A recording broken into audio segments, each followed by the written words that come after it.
بسم الله الرحمن الرحيم الحمد لله والصلاة والسلام على رسول الله. We continue reading from Imam Al-Ghazali's The Jewels of the Qur'an and Spares Jawahir al-Quran Wadur. We have reached verse 28. The very last session ends with verse 17 because we talk about Imam Al-Ghazali's selection. So between 17 and 28, I think it's important to at least get a sense of what's going on in these verses. Verse 28. أعوذ بالله السميع العليم من الشيطان الرجيم بسم الله الرحمن الرحيم لا يتخذ المؤمنون الكافرين أولياء من دون المؤمنين ومن يفعل ذلك فليس من الله في شيء إلا أن تتقوا منهم تقاه ويحذركم الله نفسه وإلى الله المصير. Believers should not take disbelievers as guardians instead of the believers, and whoever does so will have nothing to hope for from Allah subhanahu wa ta'ala, unless it is a precaution against their tyranny. And Allah warns you about Himself, and to Allah is the final return.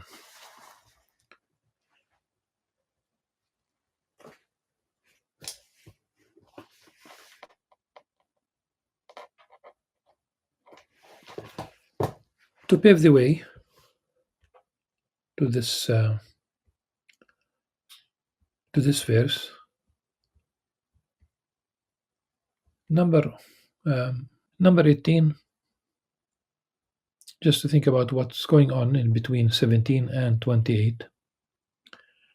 Allah Himself is a witness that there is no God worthy of worship except Him, and so are the angels and people of knowledge. شهد الله أنه لا إله إلا هو الملائكة وأولو العلم قائما بالقسط. In fact, لا إله إلا هو العزيز الحكيم is I think there's a very beautiful story about Al-A'mash rahimahullah. There's Ghalib al-Qattan said, I came to Kufa for trade, and he stayed in a house close to the house of Al-A'mash. One night, Al-A'mash, so he could hear basically Al-A'mash, no soundproof walls, I would say, and no closed windows, etc. But Al-A'mash prayed at night. These are Qiyam al-Layl. These are supererogatory, extra prayers that Muslims are encouraged to perform. These are not obligatory, but those who are, if you talk about those who are spiritually oriented, but even those who do not pray at night, we might not say that they are not. But it's a sign that one is, inshallah, at least trying to get closer to Allah subhanahu wa ta'ala by leaving the comfort of his bed and to get up at night. Even if you talk about 10-15 minutes before dawn, that is still part of the night. At any rate, the story is that Imam got up at night to pray, and he did recite this particular verse, verse 18, that Allah شهد الله أنه لا إله إلا هو والملائكة أولو العلم قائما بالقسط, that Allah Himself is a witness that there is no God worthy, of course, of worship. There is no God except Him, and so are the angels and the people of knowledge do bear witness also that there is no God except Him, except Allah subhanahu wa ta'ala, that He is the maintainer of justice continuously, that there is no God except Him, the Almighty, All-Wise. Then Al-A'mash, after reciting this verse, said, but he also recited the very beginning, at least the very beginning of verse 19, in Nadina and Allah Islam, and it's very important for to pave the way for number 28. In Nadina and Allah Islam, verily religion, the accepted religion, the religion in the sight of Allah subhanahu wa ta'ala is Islam. He said, after he recited, he said, and I also bear witness to what Allah subhanahu wa ta'ala has witnessed, and I entrust Allah subhanahu wa ta'ala with this witness of mine, this uh, testimony of mine.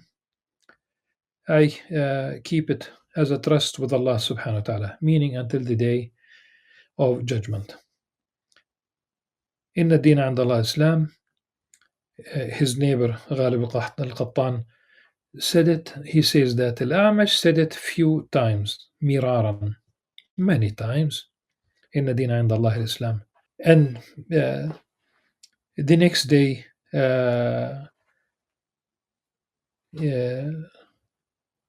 he thought about Al-Qattan thought that he must have, meaning Al-Amash, he must have known something. Something reached him about the meaning of this verse, and this is why he kept mentioning it.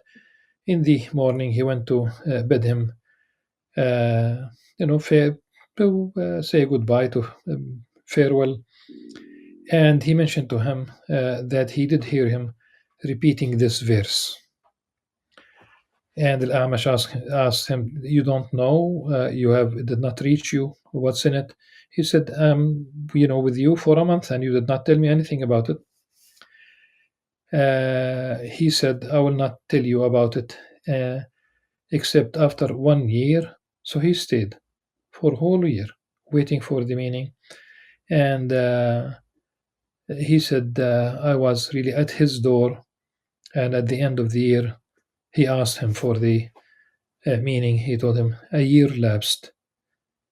He said that the Prophet ﷺ said that on the day of judgment, whoever subscribes to this verse on the day of judgment, Allah subhanahu wa ta'ala will say, "You, my servant, entrusted me with a trust, and I am the best who fulfills the trust.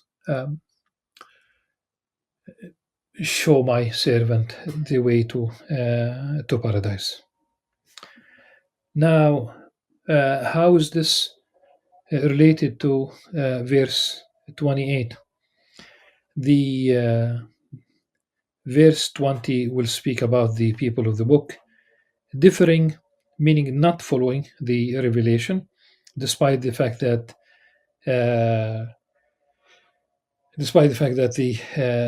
they have received revelation, they have the knowledge, meaning that how could they basically have the upper hand? How could they be the guardians? But it's not really only translated awliya as guardians, but also the allies when they lack the knowledge that Muslims have.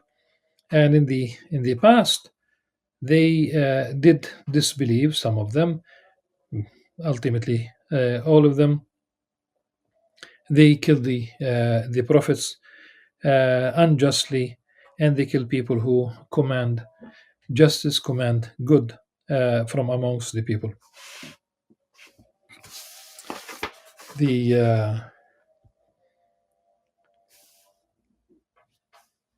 When the prohibition against taking the disbelievers, the non-believers, the non-Muslims as allies min dun al-mu'minin, and not really taking the Muslims as your own allies, as your own. This is really this is your ummah. You take care of your ummah. You belong to this ummah. There are many constructs that have developed over the years, and they create a wedge amongst the Muslims. But this does not justify um, taking making alliances with non-Muslims against Muslims. Imam Sharawi, rahimahullah, said in interpreting this particular verse, he said that Allah subhanahu wa ta'ala has the sultan over everything, creation, sustenance. Everything is in the hands of Allah subhanahu wa ta'ala. So you would leave Allah subhanahu wa ta'ala and you take someone who has no sultan at all as your awliya. Let me say that in Islam, it's the last phase of revelation, the last revelation, the universal message. We come at the end of that linear history of revelation. This is why you will find, for example, protection of places of worship in the Quran. Four different places are mentioned together. We talk about synagogues, churches, monasteries, and mosques. This cannot be the case. It does not exist in previous books. The Quran calls on us as Muslims to be good to the people of the book, as long as they are not the warring party, and uses the word bir. I would say it's the utmost kind of relationship, because we use the same word bir in relation to our parents, bir al-walidain. The Quran speaks about the food of the people of the book being lawful to us and our food being lawful to them. وَطَعَامُ الَّذِينَ أُوتُوا الْكِتَابَ حِلٌّ لَكُمْ وَطَعَامُكُمْ حِلٌّ لَهُمْ. It means that we share a meal, and it also reflects a certain mosaic in the society that should be celebrated. The Quran speaks about even marriage relationship, that the Muslim men can marry chaste a woman from amongst the people of the book. First, both food and this marriage relationship, and also the possibility of the trusting people in terms of trade, money, and what have you, from amongst the people of the book. It means that we live together. The paradigm, the convivencia paradigm, is Andalusian, it's Islamic. Let's be clear about this. When we subscribe to convivencia, originally we talk about the Andalusian, and it's not only Andalusia, and it's not only then. Think about you would like, for example, an Arab Muslim country that lives, that has convivencia. I can say Palestine, but look at Jordan, okay, where the king, His Majesty King Abdullah II, is the custodian of both Christian and Muslim holy places in Jerusalem. So we can live together. It is rooted in Islam. It means, when we talk about marriage in this case, it means that the maternal family is from amongst the people of the book. And that solidifies the relationship. But when we talk about alliances, let's not be naive, okay? Think about the end of the Cold War. Think about two books. One of them is Samuel Huntington's The Clash of Civilizations. The Clash of Civilizations. In fact, if you talk about Samuel Huntington came up with a with the idea that the new conflicts around the world, the new wars, the new will be along cultural, civilizational lines, turfs. He ruled out. He basically removed the classical reasons for wars and colonialism and conflicts. And it's not about oil. It's not about geopolitics. It's not about strategic interests. He said it's about differences in culture, which is absolutely nonsense. Different cultures do not necessarily go into conflict. People go into conflict because someone at the top of the pyramid in the executive office decided to invade another country or to fuel conflicts or what have you. Samuel Huntington himself said that the West uh, did not really win over the rest of the world because of its good ideas or morals. Or no, he said it's because of its ability, because of organized violence. Organized violence. Okay. So he already said that it's not it's not the excellent morals or ethics or what have you, and one can even go deeper into this. The other book is Francis Fukuyama's uh, The End of History. That the collapse of the Soviet Union meant that liberal democracy won over. This is the very last form of government. He was associated for a while with neo-conservatism in the United States, but later on he distanced himself. The end of history, that we are all moving in the direction of liberal democracy. But I'm not talking about representation. Liberal in the sense of what? That ultimately, as we witness the collapse of the family, that practically everything will become legally okay. Prostitution is legal in many Western countries. They have unions. Marijuana is legal. Gambling is legal. Euthanasia is legal. Assisted suicide is legal. What is it that how do we talk about uh, an alliance or even compatibility? We don't have to be as Muslims. We do have. We go back to Inna Dina and Allah Islam. It is for others to follow.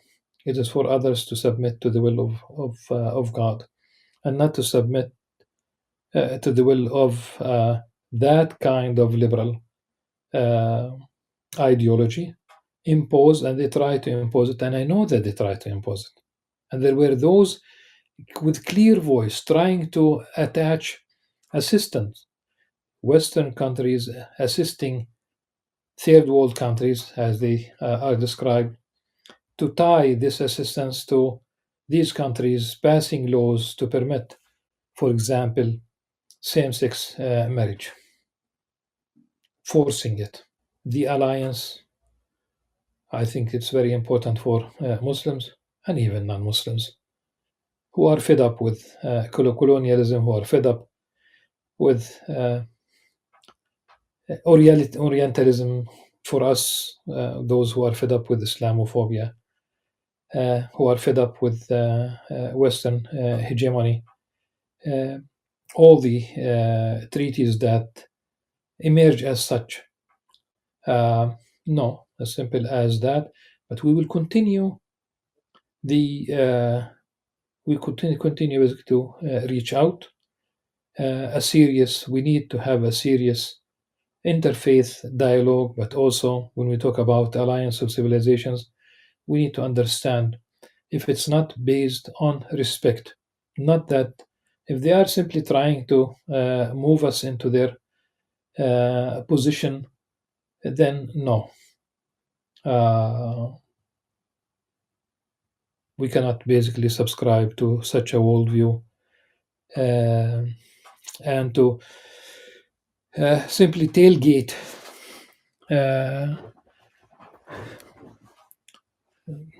tailgate the West in every respect. حتى لو دخلوا جحر ضب لا دخلتموه, meaning that the imitation would reach that far really. لا يتخذ المؤمن الكافر أولياء من دون المؤمنين.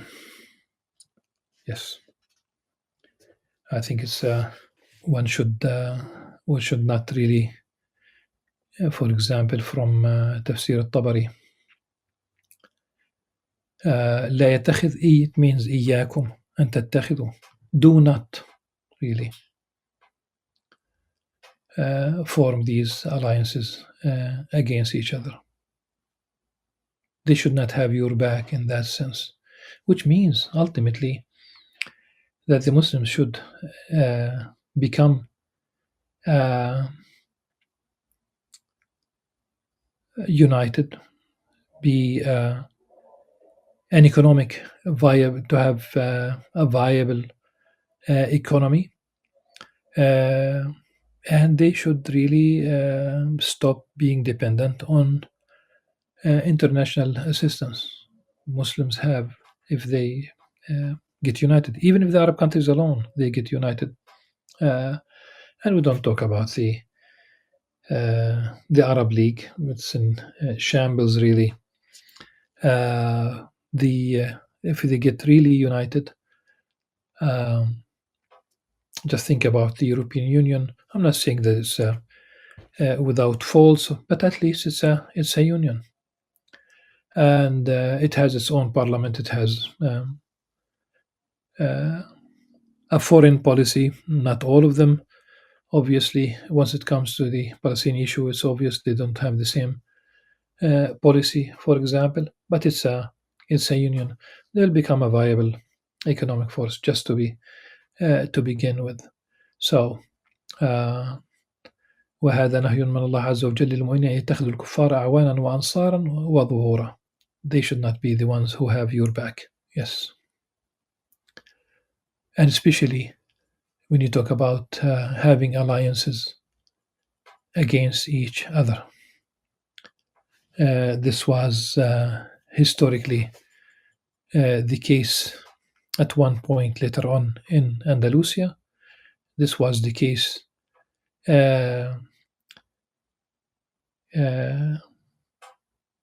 during the Crusades invasion of the Crusaders invasion of the region here, before they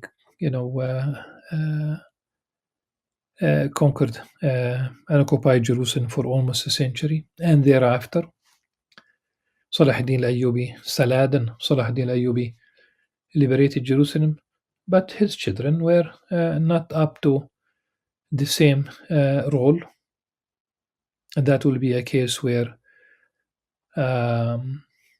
such a prohibition was in place. Unless one is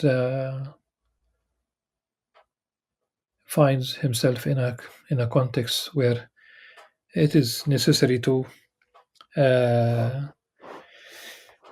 not to have alliances per se, but maybe the languages could be tuned in a sense. إلا أن تتقوا منهم تقى. When one is really fearful, okay, you can see that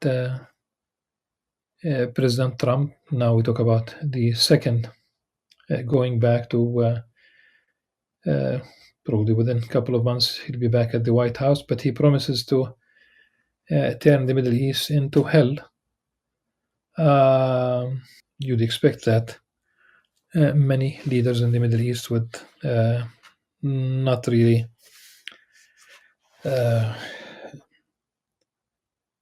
challenge the United States. Only China is an economic match, hardly so, and Russia can be also a match, but not a viable economic uh, alternative.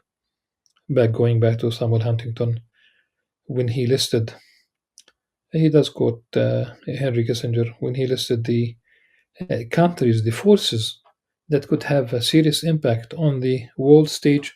He did not mention in that particular context. He did not mention the Muslims or the Arabs at all. So as if we exist in the margins of history. I hope that this sheds some light on this particular verse. The next one is going to be, inshallah, verse 32. And I love it. It speaks about the love of God. Until then, subhanakallah wa bihamdika ashhadu an la ilaha illa anta astaghfiruka wa atubu ilaik. Wassalamu alaikum wa rahmatullah wa barakatuh.